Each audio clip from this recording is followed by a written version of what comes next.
Doctor साहब आपसे जानना चाहेंगे जो वक्फ बिल कल पास हो गई तो उसके बारे में आपकी राय जानना चाहेंगे। वक्फ बिल बुनियादी तौर पे हिंदुस्तान के 22 करोड़ मुसलमानों के खिलाफ एक जंग का ऐलान है। इससे ज़्यादा कुछ भी नहीं है।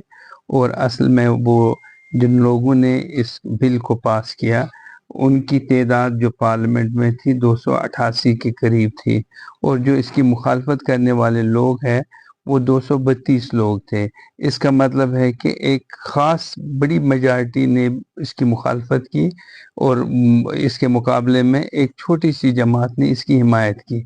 तो होना ये चाहिए था कि इस बिल को मुस्तरद किया जाता और लोगों के जज्बात और एहसासात का ख्याल रखा जाता, जो नहीं रखा। असल में कॉन्स्टिट्यूशन के खिलाफ ये बिल है और जो मुसलमानों के इमलाक पे कब्जा करने की एक कोशिश इस बिल के ज़रिए से होगी, और जो आइंदा हम देख रहे हैं। और इसमें ये इस बिल का असर न सिर्फ मुसलमानों पे पड़ेगा बल्कि आने वाले जितने भी जो दूसरे माइनॉरिटीज़ हैं रफ्ता रफ्ता वो भी निशाने पे आ जाएंगे। असल में ये है कि आर्टिकल 14 जो है जो जिसमें बुनियादी तौर पे इसकी खिलाफ वर्जी है। और मैं ये कहना चाहता हूँ इस वक्फ बिल का नाम जो उम्मीद रखा गया है और जो नया नाम इसको दे गया, असल में ये नाउम्मीदी से इसका ताल्लुक है, उम्मीद से इसका कोई ताल्लुक नहीं। जो काबिज होंगे वो मालिकाना हुकूक हासिल करेंगे।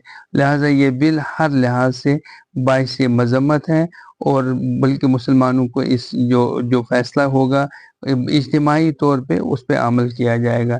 अभी मेरी यहाँ रियासत के जो मुक़्तदर उलमा हैं उनसे बात हो गई और उन्होंने अपने तासुरात इस पे दे दिए और तहफ़्फ़ुज़ात का भी इजहार किया। और हमने ये फ़ैसला किया यूनानिमसली एक मुश्तरका इजलास होगा 7 को, प्रॉबली 7 को ही होगा, और जिसमें लाए हमल वाज़ह होगा। बाकी जो आलिया मुस्लिम पर्सनल लॉ बोर्ड नई दिल्ली का जो फैसला होगा उस फैसले को हम लबैक करेंगे। और हम लोग इंतशार के शिकार नहीं होना चाहते हैं और हर एक अपने अपने तरीके से इस तहरीक में शामिल नहीं होगा, बल्कि जो भी होगा मुश्तरका फैसला होगा। और दूसरी बात यह है कि ये चूँकि एक कानूनी लड़ाई अब शुरू हो गई है, so we have decided to take this matter to the supreme court. वहाँ हम उम्मीद करते हैं कि हमें इंसाफ मिलेगा, और वो इंसाफ बाबरी मस्जिद का इंसाफ नहीं होगा, वो इंसाफ हकीकत पे मबनी होगा।